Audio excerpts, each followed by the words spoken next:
Good day to all of you students. Today I shall teach you class 9th geography, lesson 3rd. Name of the lesson is drainage and it's a part 3rd of this lesson. Student, it's a part 3rd of this lesson and it start from here. The Kaveri Basin. The Kaveri rises in Brahmagiri range of the Western Ghat and it reaches the Bay of Bengal in South Cuddalore in Tamil Nadu. And the Kaveri rises, और student जो कावेरी नदी है ये Brahmagiri ranges से, western घाट के Brahmagiri range से जो है स्टार्ट होती है और उसके बाद ये जो है बे ऑफ बंगाल तक पहुंचती है इन साउथ ऑफ कडलर में in Tamil Nadu. Total length of the river is about 760 kilometre और कावेरी नदी की जो लेंथ है वो है 760 kilometre. It's main tributaries are Amaravati, Bhavani, Hemavati and Kabini. और जो इसकी ट्रिब्यूटरीज हैं, जो इसकी सहायक नदी हैं कावेरी की, वो हैं अमरावती, भवानी, हेमवती और Kabini. It's basin drains part of Karnataka, Kerala and Tamil Nadu. और इसका बेसिन जो है कवर करता है कर्नाटक को, केरल और तमिलनाडु को. Do you know the river Kaveri makes second biggest waterfall in India. Student, क्या आपको पता है कि जो कावेरी नदी है ये हमारे भारत में जो है इसका सबसे दूसरे नंबर पे जो है सबसे बड़ा जो है वाटरफॉल है, झरना है यहाँ पे, नोन एज शिवासमुद्रम. और इसको बोला जाता है शिवासमुद्रम बोला जाता है. And the hydro electrical power generated from the falls is supplied to Mysore, Bangalore and Goldfield. और स्टूडेंट, यहाँ से एक तो पहली बात तो ये कि ये जो दूसरा सबसे बड़ा वाटरफॉल है भारत में, यहाँ पे झरना है और इसको जो है शिवासमुद्रम बोलते हैं. और इससे क्या होता है, हाइड्रो इलेक्ट्रिक पावर, इससे जो बिजली जनरेट की जाती है और इससे बिजली जनरेट करके जो है ये मैसूर, बेंगलोर और कोलर गोल्डफील्ड को जो है सप्लाई कर दी जाती है. The name of the biggest waterfall in India. Beside these major rivers, there are smaller rivers flowing towards the east. Besides these major rivers, इस major river के अलावा जो है there are some smaller rivers flowing towards the east. इसके अलावा जो है कुछ और भी है नदियाँ, छोटी छोटी नदियाँ हैं जो ईस्ट की तरफ जो है फ्लो करती हैं. The Damodar, the Brahmani, the Baitarni and Subarnarekha are some notable example. ये कुछ और नदियाँ. Locate them in your example. आप एग्जाम्पल में और भी कुछ देख सकते हैं, बहुत सारी नदियाँ. Name of the biggest waterfall in India is Kunchikal fall. Kunchikal fall in Karnataka. On the map you can see Kaveri नदी and it flows towards the east and then at last its waterfall into the Bay of Bengal. Do you know 71% of the world's surface is covered with water? Student, क्या आपको पता है कि 71% जो है हमारे विश्व का जो है वो कवर है, पानी से है. 71% of the world surface is covered with water but 97% of that is salt water. कहते 71% तो कवर है, वाटर है हमारे पूरे विश्व में, और लेकिन 97% है उसमें से वो सॉल्ट वाटर है. Of the 3% that is available as a fresh water, और 3% जो है फ्रेश वाटर है. 3/4 of it is trapped as ice, और इसका 3/4 जो है वो बर्फ़ है. तो टोटल वाटर जो है स्टूडेंट हमें जो मिलता है 71% मिलता है. पूरे हमारे विश्व का जो सरफेस पे जो है पानी है 71% है, और 97 जो है वो साल्ट है, नमक है, और 3% हमें फ्रेश वाटर मिलता है. और 3% में से भी जो है 3/4 जो है वो हमें बर्फ़ मिलती है. Next student, our point is lakes. You may be familiar with the Valley of Kashmir and the famous Dal Lake. Student, आपको पता होगा वैली ऑफ कश्मीर, जब कश्मीर के बारे में आपने सुना हुआ है. कश्मीर में जो है डल लेक है. हाउस बोट के बारे में सुना होगा, शिकारा के बारे में सुना होगा. Which attract thousands of tourist every year. और हर साल जो एवरी ईयर जो है बहुत हज़ारों जो है टूरिस्ट आते हैं डल लेक पे यहाँ घूमने के लिए. Similarly, you may have visited some other tourist spots near a lake and enjoyed boating, swimming and other water games. कहते इसी तरह से स्टूडेंट हो सकते हैं कि आप कहीं और गए हों जहाँ पे झीलें हों और आपने वहाँ एंजॉय किया हो बोटिंग का, तैरने का, और वहाँ पे कोई वाटर गेम खेली हो. Imagine that if Srinagar, Nainital and other tourist places did not have a lake, would they have been as attractive as they are today? कहते सपोज कर लो, मान लो कि अगर श्रीनगर, नैनीताल और जो दूसरी टूरिस्ट प्लेसेस हैं वहाँ पे लेक ना हो तो कैसा लगता है? क्या ये वो जगह अट्रैक्टिव होगी आज? Have you ever try to know the importance of the lakes? क्या आपने कभी कोशिश की है कि ये जानने के लिए कि ये जो लेक्स हैं इनकी इम्पोर्टेंस क्या है? In making a place attractive to tourist. और कहते हैं ये जो लेक्स हैं तो इनकी क्या इम्पोर्टेंस है और ये जो है टूरिस्ट जो आते हैं उनको क्यों अट्रैक्टिव करते हैं? Apart from attraction for tourist, lakes are also useful to human beings in many ways. कहते अपार्ट फ्रॉम द अट्रैक्शन, ये कहते एक तो ये बात है कि लेक्स जो हैं अट्रैक्ट तो करती हैं टूरिस्ट को, परंतु ये यूज़फुल भी हैं इन मैनी वेज, बहुत सारे तरीक़ों से जो हैं इंसानों के लिए बहुत ज़रूरी हैं। Lakes of large extent are called the seas, like the Caspian, the Dead and the Aral seas. Lakes of large extent कहते जो लेक्स होती हैं जिनके बहुत बड़े एक्सटेंट होते हैं, बहुत फैलाव होता है जिस लेक्स का, उसको बोलते हैं सीज। जैसे कि कैस्पियन सी बोलते हैं, डेड सी बोलते हैं, एरल सी बोलते हैं। India has many lakes, these differ from each other in size and other characteristics. और भारत में तो बहुत सारी झीलें हैं और ये क्या है, इनके जो है डिफ़र हैं, इनके साइज़ अलग हैं, इनकी विशेषताएं अलग हैं, करेक्टरिस्टिक्स अलग हैं। मोस्ट लेक्स आर परमानेंट, और ज़्यादातर झीलें क्या होती हैं, परमानेंट हैं। Some contain water only during the rainy season, like the lakes in the basins of inland drainage of semi-arid regions. कहते हैं मोस्ट लेक्स आर परमानेंट, बहुत सारी लेक्स तो ऐसी हैं, झीलें ऐसी हैं जहाँ पे परमानेंट ही पानी रहता है। Some contains water only during the rainy season, और कुछ झीलें ऐसे हैं वो वैसे तो सूखी रहती हैं लेकिन जब रेनी सीजन होता है तो पानी आ जाता है, उसमें बारिश का पानी भर जाता है। like the lakes in the basins of the inland drainage of semi-arid region। कहते हैं जहाँ पे सेमी एरिड रीजन है, जहाँ पे जो है सूखा रहता है, शुष्क एरिया रहता है, ऐसे एरियाज में जो है झीलें होती हैं। There are some of the lakes which are the result of the action of the glacier and the ice sheet. और कहते हैं ऐसी भी लेक्स हैं जो किस वजह से हैं वो रिजल्ट, क्योंकि एक्शन ऑफ द ग्लेशियर, क्योंकि जब ग्लेशियर से पानी बहता है, आइस शीट्स जो है पिघल जाती हैं, ग्लेशियर पिघलते हैं तो उनका पानी जो है लेक्स में आ जाता है। तो कहते हैं कुछ लेक्स तो ऐसी हैं जिनमें जो है जब बारिश आती है तब होता है, और कुछ कैसे हैं लेक्स हैं जो हैं वो सेमी एरिड रीजन्स हैं, वहाँ पे शुष्क एरिया है और वहाँ पे जो है इनलैंड ड्रेनेज होता है, वहाँ पे अंदर ही वहाँ पे जो है पानी आता है, जहाँ उस एरिया का पानी ही उस लेक में जो है जमा हो जाता है। तो और कुछ ऐसी लेक्स होती हैं जिसमें पानी कहाँ से आता है, जब ग्लेशियर और आइस शीट्स पिघलती हैं तब पानी आता है। कुछ में तो कहते हैं रेन सीजन की वजह से आता है, कुछ जो है इनलैंड रीजन जो होता है उसके एरिया के अंदर का ही पानी जो है लेक में जमा हो जाता है, और कुछ में जो है जब ग्लेशियर और आइस पिघलती है तब जो है लेक में पानी आ जाता है। While the others have been formed by wind, river action and human activities. और कहीं किसी जगह पे तो ऐसे भी है जो लेक्स हैं वहाँ पानी कैसे आता है, while the others have been formed by wind. और कहीं कहीं लेक्स तो ऐसे बन गई हैं विंड की वजह से बन गई हैं, किसी रिवर एक्शन की वजह से बन गई हैं, या कोई ह्यूमन एक्टिविटीज़ हैं, इंसान जो क्या है वहाँ पे ज़मीन को खोदते हैं, वहाँ से मिट्टी निकाल देते हैं तो वो एक लेक का रूप ले लेती हैं, या रिवर एक्शंस हैं, रिवर एक्शन की वजह से मिट्टी अपरदन हो जाता है तो उस जगह पे वो खाली हो जाती है, फिर वो लेक का रूप धारण कर लेती है। विंड की वजह से भी सॉइल एरोजन होता है तो वहाँ ज़मीन जब खाली हो जाती है तो फिर वहाँ पानी जमा हो जाता है। A meandering river across a floodplain forms cutoffs that later develop into a oxbow lakes. Spits and bars form lagoons in the coastal area. Example, the Chilika Lake, the Pulicat Lake. कहते हैं meandering river across floodplains. meandering rivers होती है जब flood आता है, plane आता है तो रिवर्स जो है एक मींडर का रूप लेती है।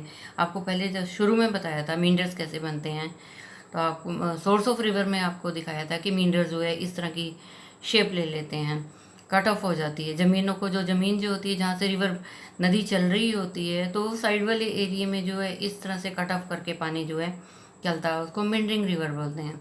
ए meandering river across a flood plain forms cut off that later develop into oxbow lakes. कहते हैं वहाँ पे जो मेंडरिंग जो रिवर्स होती हैं, जो ऐसे मेंडरिंग रिवर होती हैं, फिर लेटर ऑन क्या होता है वो ऑक्सबो लेक का रूप ले लेती हैं। ऑक्सबो लेक भी आपको स्टूडेंट फर्स्ट पार्ट में ही बताया है, वहाँ पे एक चित्र के साथ आपको बताया है कि ऑक्सबो लेक इस तरह से बन जाती हैं, तो वो ऑक्सबो लेक्स बन जाती हैं, झीलें बन जाती हैं। Spits and bars form lagoons in the coastal area, और कोस्टल एरिया में जो हैं लेगून बन जाते हैं। और एग्जांपल के लिए कौन से लेगून होते हैं स्टूडेंट, जैसे चिलिका लेक बन जाते हैं, पुलिकट लेक है, कलेरू लेक है। Lakes in the region of inland drainage are sometimes seasonal. Lakes in the region of the inland, कहते वो लेक्स जो अंदर के एरिया में ही होती हैं, इनलैंड में होती हैं, जो एरिया होता है उसके अंदर ही एक झील बन जाती है और ड्रेनेज सिस्टम होता है, और ये कई बार सीजनल होता है। कहते हैं अंदर इनलैंड ड्रेनेज तो होता है, लेकिन वहाँ क्या होता है, सीजनल होता है, जब बारिश आती है तो पानी भर जाता है। For example Sambhar lake in Rajasthan, example के लिए देख लीजिए, सांबर लेक है राजस्थान में, which is a salt water lake, और ये जो है एक साल्ट वाटर लेक है, नमक वाला पानी है इसमें। It's water he use for producing salt, और इस पानी को यूज़ भी इसीलिए किया जाता है साल्ट को, नमक को प्रोड्यूस करने के लिए। Most of the fresh water lakes are in the Himalaya region, और ज़्यादा फ्रेश वाटर जो होता है वो कहते हैं most fresh water lakes are Himalaya region. Himalaya जो रीजन है, हिमालय क्षेत्र में जो है वहाँ पे फ्रेश वाटर लेक्स हैं, झीलें हैं वहाँ पे, उनका पानी जो है बिल्कुल साफ़ सुथरा है। They are of glacial origin, वहाँ पे पानी साफ़ सुथरा ऐसे इसलिए है क्योंकि वो ग्लेशियल ओरिजिन है, जब ग्लेशियर्स से पानी जो आता है वो झीलों में भर जाता है। In other words they formed when glaciers dug out of a basin, और कहते हैं they formed when glaciers dug out a basin, और कभी कभी क्या होता है वो ग्लेशियर जो है एक बेसिन जो है नदी बना देता है, which was later filled with snow melt, और बाद में जो है वहाँ पे स्नो मेल्ट जो होती है, जब बर्फ़ पिघलती है तो उसका भी पानी भर जाता है। The Wular lake in Jammu and Kashmir in contrast is the result of the tectonic activity. कहते जम्मू में है, जम्मू और कश्मीर में जो है एक वुलर लेक है, और वुलर लेक क्या है वो टेक्टोनिक एक्टिविटी की वजह से बनी है। It is the largest fresh water lake in India, और ये जो है लार्जेस्ट फ्रेश वाटर लेक है, भारत के अंदर सबसे बड़ी जो है साफ़ सुथरे पानी की जो है लेक है, और ये है वुलर लेक जम्मू और कश्मीर में। The Dal lake, Bhimtal, Nainital, Loktak and Barapani are some other important fresh water lakes. कहते हैं ये जो वुलर लेक है ये तो सबसे बड़ी फ्रेश वाटर लेक है भारत में, जम्मू और कश्मीर में, और इसके अलावा कुछ और भी झीलें हैं फ्रेश वाटर लेक की। डल लेक है, भीमताल लेक है, नैनीताल लेक है, लोकटक लेक है, बारापानी लेक है, तो ये जो है फ्रेश वाटर लेक्स हैं, यहाँ पे बिल्कुल साफ़ सुथरा पानी, ताज़ा पानी मिलता है। अपार्ट फ्रॉम नेचुरल लेक्स, कहते हैं नेचुरल लेक्स के अलावा, ये तो नेचुरल लेक्स हैं, the damming of the rivers for the generation of hydel power has also led to the formation of the lake such as Guru Gobind Singh Bhakra Nangal project. और apart from the natural lake, एक तो कहते हैं नेचुरल लेक है, और दूसरी होती है मैन मेड लेक, जैसे कि डैम बनाए जाते हैं रिवर पे, नदियों पे डैम बनाए जाते हैं, और इसलिए कि पानी, उस पानी से जो है इलेक्ट्रिसिटी जो है जनरेट हो सके, उससे जो electricity generation of hydel power has led to the formation of lake, और कहते पानी से जो है बिजली बनाई जाती है, तो इससे जो लेक बनती हैं, सच गुरु गोबिंद सिंह सागर है, और इसका दूसरा नाम है भाखड़ा नंगल प्रोजेक्ट है। Here you can see image of Loktak Lake. Next student activity, make a list of natural and artificial lakes with the help of atlas. और स्टूडेंट आप लिस्ट बना सकते हैं कि हमारे भारत में नेचुरल लेक्स कौन सी हैं और आर्टिफिशियल लेक्स कौन सी हैं, मैन मेड लेक्स कौन सी हैं। Lakes are of great value to human beings, कहते जो झीलें हैं स्टूडेंट इसकी बहुत वैल्यू है ह्यूमन बींग्स के लिए। A lake helps to regulate the flow of river, और लेक्स जो हेल्प करती हैं कि जो नदी का पानी है वो जो है फ्लो करता है, रेगुलेट करता है। During heavy rainfall it prevents flooding during the dry season, और ड्यूरिंग द हैवी रेनफॉल, और कहते हैं जब बहुत ज़्यादा तेज़ बारिश होती है ना, तो ये झीलें क्या काम करती हैं, ये जो है फ्लड को रोकती हैं, क्योंकि फ्लड का पानी झीलों में आ जाता है। लेक्स बनी हुई हैं, तभी तो जब नदी में फ्लड आता है तो ये पानी जो है लेक्स में आ जाता है, झीलों में आ जाता है। इट प्रिवेंट्स फ्लडिंग, ये फ्लड को, बाढ़ को रोकते हैं। And during the dry season, और जो है ड्राई सीजन में भी जो है काम आता है। ड्राई सीजन में क्या होता है, पानी भर जाता है। जब सूखा होता है तो पानी आ जाता है। It helps to maintain an even flow of water, और ये भी मेंटेन करते हैं कि ये वाटर का फ्लो जो है ठीक रहता है। Lakes can also be use for developing hydel power, lakes को यूज़ किया जाता है बिजली बनाने के लिए। They moderate the climate of the surroundings, और जब झीलों में पानी रहता है तो आसपास का वातावरण जो है अच्छा रहता है, क्लाइमेट अच्छा रहता है। मेंटेन द एक्वेटिक इकोसिस्टम, और इसमें क्या है, मछली पालन भी अच्छा हो जाता है, एक्वेटिक इकोसिस्टम भी हो जाता है कि वहाँ मछली होती हैं और लोग मछलियों को पकड़ के बेचते हैं। एनहांस नेचुरल ब्यूटी, और जो लेक है वो नेचुरल ब्यूटी को भी बढ़ाती है। हेल्प डेवलप टूरिज़्म, और टूरिज़्म भी यहाँ पे अट्रैक्ट होते हैं। एंड प्रोवाइड रिक्रिएशन, और जो है वो एंटरटेन भी करते हैं। तो लेक्स जो होती हैं ये ह्यूमन के लिए जो है बहुत वैल्यूएबल है। एक तो रिवर का फ्लो अच्छा रहता है, और जब बारिश से हैवी रेनफॉल होता है तो फ्लड से भी बचाते हैं, और ड्राई सीजन में यहाँ पानी भरता है और ये मेंटेन करता है फ्लो ऑफ वाटर को। और क्या है, ये इससे बिजली बनाई जाती है, क्लाइमेट अच्छा रहता है। और क्या है, वहाँ पे एक्वेटिक सिस्टम है, मछली पालन जो है उसमें अच्छा होता है, तो इकोसिस्टम ठीक रहता है। एंड एनहांस नेचुरल ब्यूटी, और जो नेचुरल ब्यूटी भी अच्छी लगती है, और टूरिज़्म भी अट्रैक्ट होते हैं।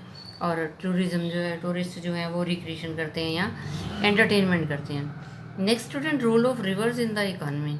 हमारी जो नदियाँ हैं इसका इकॉनमी में क्या रोल है, हमारे देश की आर्थिक जो स्थिति में, सिचुएशन में क्या पार्ट रोल करती हैं ये।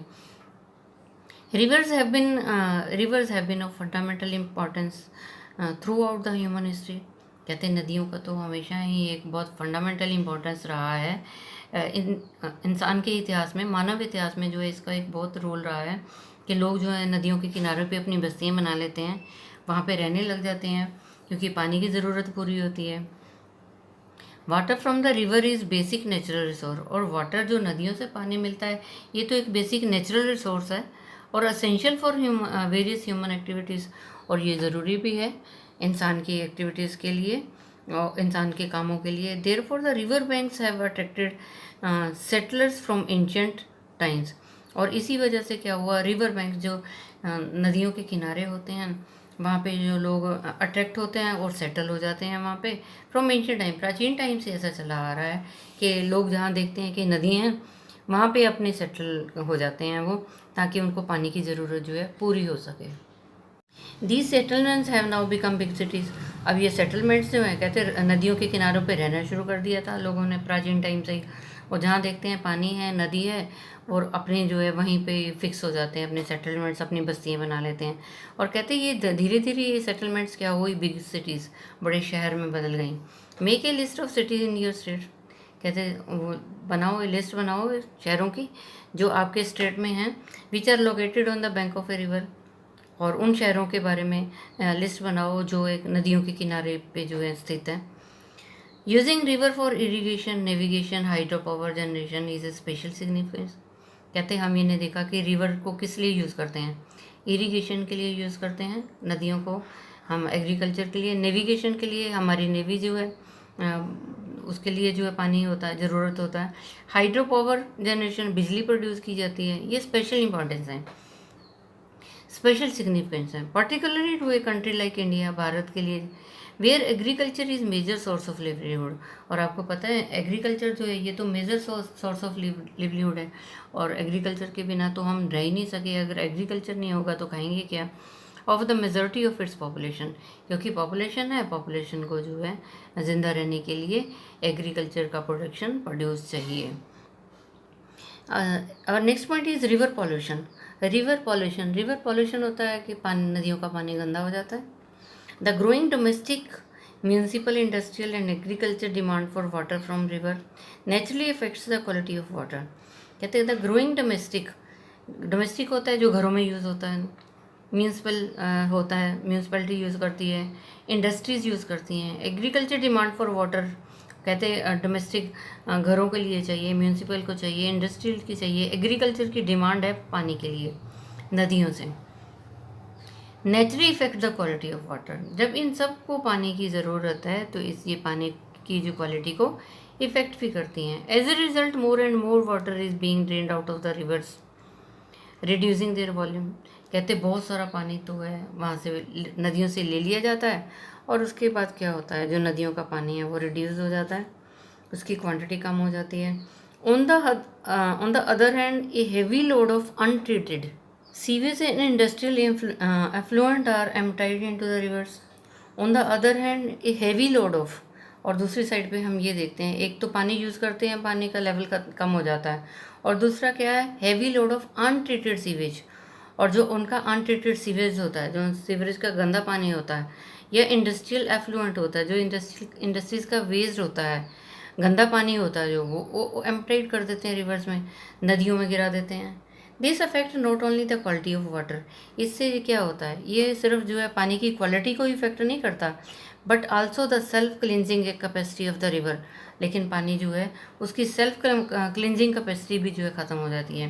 कहते पानी का जो नदी का पानी होता है वो अपने आप में एक साफ़ सुथरा होता है, लेकिन जब इंडस्ट्री का एफ्लुएंट जो है, सीवेज का पानी जो है, जब नदियों में गिरा दिया जाता है तो पानी दूषित हो जाता है, उसकी क्वालिटी ख़राब हो जाती है। For example, given the adequate stream flow, the Ganga water is able to dilute and assimilate pollution loads within 20 kilometre of large cities. और कहते हैं एग्जाम्पल के लिए हम देख लेते हैं, given the adequate stream flow जो है गंगा वाटर के लिए हम देखते हैं, is able to dilute and assimilate pollution. और यहाँ पे जो इतना पॉल्यूशन है, पॉल्यूशन लोड है, कहते हैं with in 20 kilometres of a large city, 20 kilometre तक जो है लार्ज सिटी में जो गंदा पानी है। But the increasing urbanisation and industrialisation do not allow it to happen and the pollution level of many river has been rising. कहते but the increasing urbanisation हो गया है, कहते शहर बहुत बढ़ गए हैं, इंडस्ट्रीज बहुत बढ़ गई हैं, तो don't allow it to happen, उनको जो अलाउ नहीं करना चाहिए कि वो ऐसा करें। अर्बनाइजेशन है, अपना गंदा पानी, सीवेज का पानी जो है नदियों में छोड़ देते हैं। इंडस्ट्रियलाइजेशन है, उनका जो गंदा पानी होता है सीवेज का है या इंडस्ट्रियल एफ्लुएंट है, उसको जो है नदियों में छोड़ देते हैं, तो उनको ये अलाउ नहीं करना चाहिए कि ऐसा करें। The pollution level of many river has been rising. और आजकल का क्या है कि पॉल्यूशन लेवल जो है नदियों का बहुत बढ़ रहा है। Concern over rising pollution in our river bed leads to launching of various action plans to clean rivers. और कहते हैं concern over the rising pollution, और जब हमें पता है कि हमारी नदियों में जो है पॉल्यूशन बहुत बढ़ रहा है, तो इसके कंसर्न में लोग जो है लॉन्च भी कर रहे हैं, एक्शन प्लान बना रहे हैं कि नदियों को जो है साफ़ सुथरा किया जाना चाहिए। Have you heard about some such action plans? क्या आपने कोई एक्शन प्लान ऐसे सुने हैं कि जो ऐसे एक्शन लिए जाए कि नदियों को जो है दूषित करने से बचाया जाए? How does our health gets affected by the polluted river water. और कहते हैं अगर रिवर वाटर का पानी पॉल्यूटेड होगा और हम उस पानी को यूज़ करेंगे तो क्या होगा, हमारी हेल्थ पे बुरा असर पड़ेगा। Think about the life of human beings without fresh water. सोच के देखो, ह्यूमन बींग की लाइफ को देखो कि अगर हमें फ्रेश वाटर नहीं मिले तो हमारी ज़िंदगी क्या होगी। Arrange a debate on this topic in the class. तो आप स्टूडेंट क्लास में डिबेट भी अरेंज कर सकते हैं इसके ऊपर कि वाटर पॉल्यूट जो होता है उसके क्या हार्म्स हैं, तो वाटर को फ्रेश रखा जाना चाहिए, तो आप ऐसा कर सकते हैं। स्टूडेंट अब next point is national river conservation plan. National river conservation plan ये है नेशन लेवल पे जो है रिवर्स को कंजर्व करने के लिए प्लान है, रिवर के वाटर को सुरक्षित करने के लिए। The activities of Ganga action plan GAP Phase 1 initiated in 1985 were declared closed on 31st March 2000। कहते हैं the activities of Ganga action plan, Ganga action plan बनाया गया स्टूडेंट फेज़ 1, और ये शुरू हुआ था 1985 में, और इसको जो है वर डिक्लेयर्ड क्लोज ऑन 31st मार्च, फिर 31 मार्च को जो है 2000 को इसको बंद कर दिया इस एक्शन प्लान को। The steering committee of the national river conservation of authority reviewed the progress of the Ganga action plan. जब 31 मार्च 2000 को बंद हो गया, कहते 1985 को तो गंगा एक्शन प्लान जो है शुरू किया था कि गंगा को सुरक्षित रखने के लिए, और 31 मार्च 2000 को बंद कर दिया। फिर क्या हुआ, the steering committee of the national river conservation authority, और नेशनल रिवर कंजर्वेशन अथॉरिटी की जो कमेटी थी दोबारा से इसको जो है गंगा एक्शन प्लान को जो है दोबारा से प्रोग्रेस में लेके आए and necessary correction on the basis of the lessons learned, और कुछ जो है उसमें जो बेसिस करेक्शन की गई and experience gain from the Ganga action plan phase 1, और इससे जो एक्सपीरियंस भी गेन किया गया। These have been applied to the major polluted rivers of the country under the NRCP, और फिर ये जो है have been applied to the major polluted, फिर इसको अप्लाई किया गया उस एरिया में जहाँ पे रिवर्स पॉल्यूटेड हैं, जहाँ पे नदियों का पानी गंदा है, वहाँ पे इस एक्शन को लिया भी गया।